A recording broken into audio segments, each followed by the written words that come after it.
Hello everyone, welcome back to our channel education house 24/7। आज हम पढ़ेंगे क्लास 6 इंग्लिश की बुक पूर्वी का यूनिट 3 जो कि है नर्चरिंग नेचर। और इसी यूनिट 3 के अंदर एक पोम है जो कि है व्हाट अ बर्ड थॉट, कि एक बर्ड जो है वो क्या सोचता है। स्टार्ट करते हैं। I live first in a little house and live there very well. तो यहाँ पर बात हो रही है कि एक छोटी सी चिड़िया होती है, तो उसकी लाइफ के बारे में बताया गया है कि जब वो अंडे में अंदर होती है तब वो क्या सोचती है, अंडे के बाहर निकलती है तब वो क्या सोचती है, और जब वो उड़ने लगती है तब वो क्या सोचती है। तो स्टार्ट करते हैं।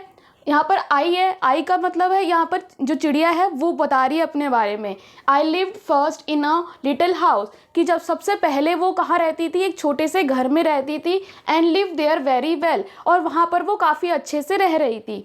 I thought the world was small and round, और वहाँ पर वो सोचती है कि जो ये दुनिया है वो स्मॉल है, मतलब छोटी सी है, और राउंड राउंड शेप की है। And made of pale blue shell, और वो जो दुनिया बनी हुई है राउंड और स्मॉल सी, वो बनी हुई है पेल और ब्लू शेल से। पेल का मतलब होता है लाइट कलर, मतलब बहुत ही लाइट कलर की है। और जैसे एग अंडा होता है उसके बाहर की जो परत होती है उसको शेल बोलते हैं। तो यहाँ पर ब्लू शेल बोला गया, यानी कि जो अंदर की तरफ से जो अंदर जो चिड़िया थी उसको लगता था कि जो ये दुनिया है जहाँ पर वो है, तो वो जो शेल के अराउंड है वो कलर उसको ब्लू लगता था, थोड़ा फीका सा लगता था। I live next in a little nest not needed any other. अब जो चिड़िया है वो कहाँ रहती है, नेक्स्ट में मतलब है कि पहले वो अंडे के अंदर थी, अब वो अंडे से बाहर आ चुकी है, और लिटिल नेस्ट यानी कि छोटे से घोंसले में रहती है। नॉट नीडेड एनी अदर, अब वो कहती है कि मुझे अब किसी दूसरे जगह जाने की ज़रूरत नहीं है, मैं यहाँ पर ही बहुत खुश हूँ। I thought the world was made of straw, और वो कहती है कि अब मुझे लगता है कि जो ये पूरी दुनिया है वो स्ट्रॉ की बनी हुई है। तो यहाँ पर स्ट्रॉ का मतलब जो कोकोनट वाटर या कोल्ड ड्रिंक पीने के लिए हम यूज़ करते हैं प्लास्टिक का, उसको नहीं कहा गया है। यहाँ पर जो स्ट्रॉ का मतलब है वो है ड्राइड ग्रास एंड ग्रेन्स, मतलब कि सूखी घास फूस। मतलब कि जो नेस्ट है वो किससे बना हुआ है, सूखे घास फूस से बना हुआ है। And nestle by my mother, और नेसल का मतलब होता है to settle comfortably within, मतलब कि वो अब कहाँ रहती है, नेस्ट में रहती है, अपने मदर के साथ रहती है। और नेसल का मतलब होता है कि जो उसकी मदर है उसने नेस्ट के अंदर ही पूरी दुनिया बना रखी है, और जो चिड़िया है छोटी सी उसको काफ़ी कंफर्टेबली वहाँ पर सेटल कर रखा है। उसका जो भी मतलब खान पान है और जो भी उसकी केयर है वो उसकी मदर उसको कर रही है। स्टार्ट करते हैं stanza 3। One day I fluttered from my nest.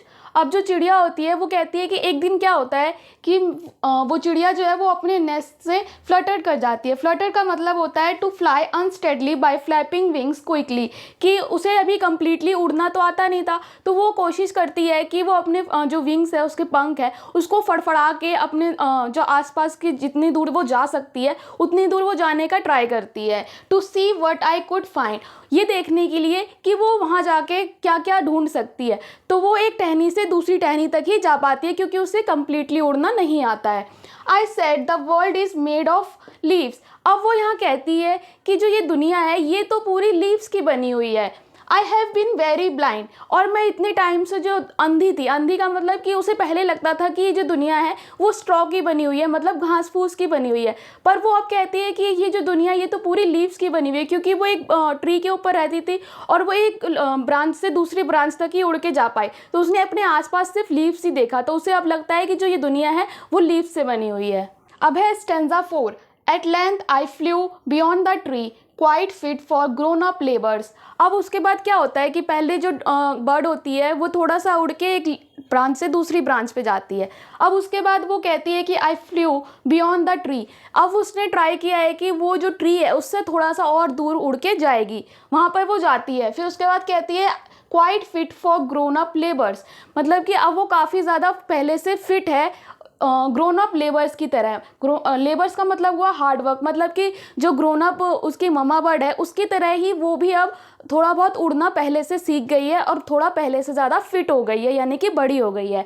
I don't know how the world is made and neither do my neighbours. अब वो कहती है कि मुझे नहीं पता कि ये जो दुनिया है पूरी वो किससे बनी है, और ना ही जो मेरे नेबर्स हैं उनको पता है। अगर वो ट्री पे रहती है, जो दूसरे बर्ड्स हैं जो या फिर उस ट्री के आसपास जितने भी लोग रह रहे हैं वो सारे उसके नेबर्स हुए, तो उनको भी नहीं पता है कि जो दुनिया है वो किससे बनी हुई है। क्यों? क्योंकि उसे लगता था स्टार्टिंग में कि उसे पहले वो उसकी दुनिया जो है वो एग तक सीमित है, पर जब वो एग से बाहर निकलती है तो उसे लगता है कि जो उसकी दुनिया है वो छोटे से नेस्ट तक ही है।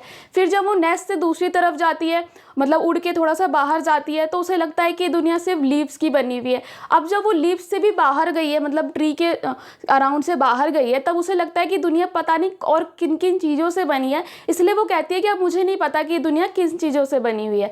तो बेसिकली ये पोएम जो है वो यहीं पे ख़त्म होती है और इसमें ये दिखाया गया है कि जो चिड़िया की जो जर्नी है वो अंडे के अंदर से लेकर उसके उड़ने तक में क्या क्या चेंजेस आते हैं और जो चिड़िया है वो उस बारे में क्या क्या सोचती है।